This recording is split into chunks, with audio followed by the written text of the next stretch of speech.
Hello students, welcome to online chemistry classes and I am Gaurav Sharma.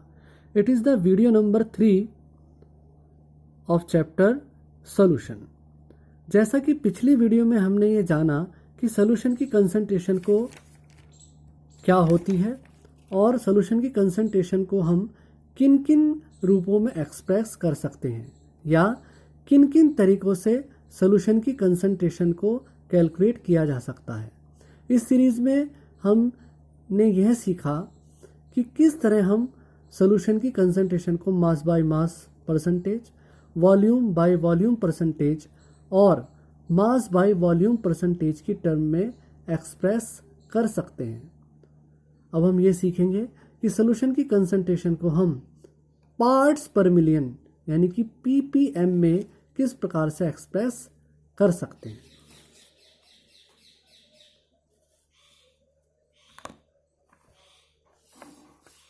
देखिए, जैसा कि आप स्क्रीन पर देख रहे हैं, parts per billion. Dear students, solution की कंसंट्रेशन को हम पार्ट्स पर मिलियन में जनरली तब एक्सप्रेस करते हैं जब सॉल्यूशन बहुत ज़्यादा डाइल्यूट होता है, यानी solute is present in very very minute quantity. Solute बहुत कम मात्रा में सॉल्यूशन के अंदर प्रेजेंट होता है, तो उसकी कंसंट्रेशन को कैलकुलेट करने के लिए हम पार्ट्स पर मिलियन का इस्तेमाल करते हैं। जैसे जितने भी पॉल्यूटेंट होते हैं, जैसे SO2 गैस को की कंसंट्रेशन यदि आपको एयर में निकालनी है तो वो कैलकुलेशन हम ppm में करेंगे। वाटर के अंदर यदि आपको क्लोरीन गैस की कैलकुलेशन करनी है और ये निकालना कि वाटर में कितनी क्लोरीन प्रेजेंट है, तो उसकी कैलकुलेशन भी हम ppm में ही करेंगे। बेसिकली इसमें हम ये देखते हैं कि 1 मिलियन पार्ट सॉल्यूशन में सॉल्यूट का कितना पार्ट प्रेजेंट है। ppm में जब हम कंसंट्रेशन कैलकुलेट करते हैं तो उसमें हम बेसिकली क्या देखते हैं कि सॉल्यूशन के 1 मिलियन पार्ट में सॉल्यूट का कितना पार्ट प्रेजेंट है। ppm में कंसंट्रेशन को हम मास के रूप में भी कैलकुलेट कर सकते हैं। जैसे ये फार्मूले में ppm का जो कैलकुलेशन किया गया है वो मास को आधार बनाकर किया गया है।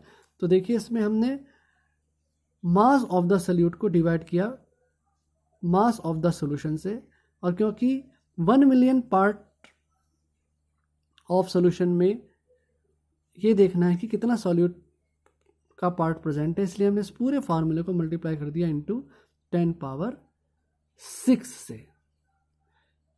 तो इस तरह से हम कैलकुलेट कर सकते हैं सॉल्यूशन की concentration in terms of parts पर मिलियन ppm। सॉल्यूशन की कंसंट्रेशन को कैलकुलेट करने का एक बहुत ज़्यादा फेमस और कहें या बहुत ज़्यादा प्रचलित तरीका जो है वो है मोलैरिटी। मोलैरिटी की डेफिनेशन से हम साफ देख सकते हैं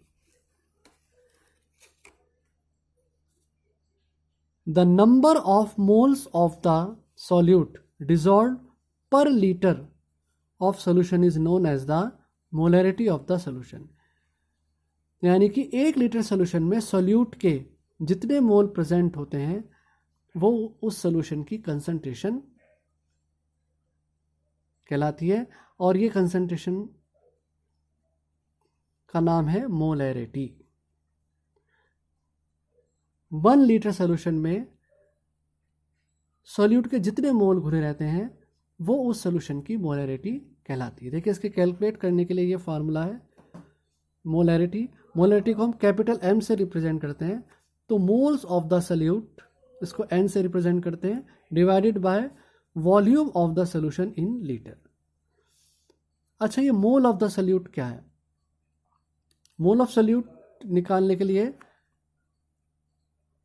सॉल्यूट के मास को हम डिवाइड कर देते हैं मोलर मास से। देखिए, मोल निकालने का यही तरीका होता है कि मास को डिवाइड कर दो मोलर मास से, और ऐसा करने पर हमें मोल कैलकुलेट हो जाते हैं। तो mass divided by molar mass, और इस पूरे को डिवाइड कर दिया हमने volume of the solution in litre.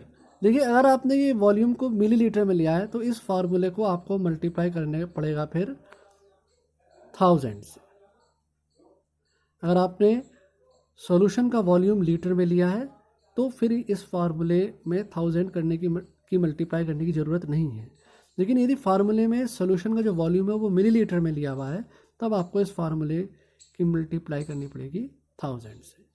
तो देखिए यहाँ पर फिर मोलरिटी का जो फार्मूला बना वो बना मास अपॉन मोलर मास, यानी कि mole of the solute divided by volume of the solution in millilitre multiplied by 1000।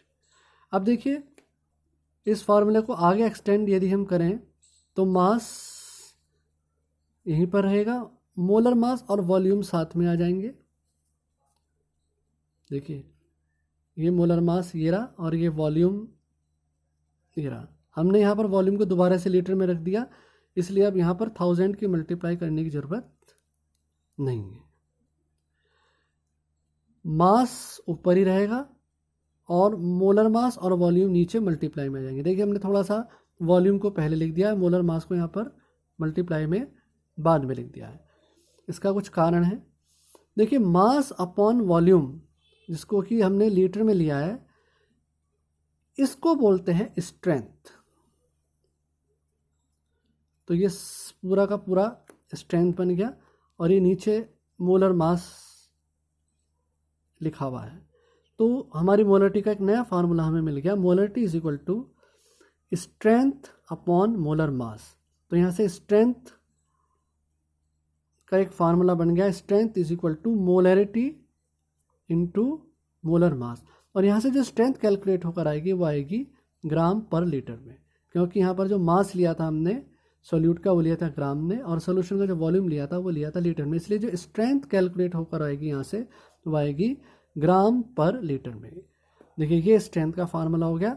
तो सॉल्यूशन की कंसंट्रेशन को हम स्ट्रेंथ के रूप में भी कैलकुलेट कर सकते हैं। देखिए यहाँ पर एक बात ध्यान देने की और है, in case of ionic compounds like NaCl, Na2CO3 etc. formality is used in the term of molarity। अगर कंपाउंड हमारा आयनिक है यानी कि सॉलिड यदि आयनिक है तो फिर मोलरिटी की जगह पर फॉर्मेलिटी कैलकुलेट की जाती है, क्योंकि जो आयनिक कंपाउंड होते हैं उनका फार्मूला मास कैलकुलेट होता है, उनका मोलर मास कैलकुलेट नहीं होता है। डियर स्टूडेंट्स, आज इस वीडियो में हमने सॉल्यूशन की कंसंट्रेशन को दो तरीकों से कैलकुलेट करना सीखा। एक तरीका सीखा हमने पार्ट्स पर मिलियन ppm और दूसरा तरीका सॉल्यूशन की कंसंट्रेशन को हमने मोलैरिटी के टर्म में किस तरह से कैलकुलेट करते हैं ये सीखा। कंसंट्रेशन को कैलकुलेट करने के अदर मेथड्स को हम डिस्कस करेंगे अगली वीडियोस में। Till then have a nice day.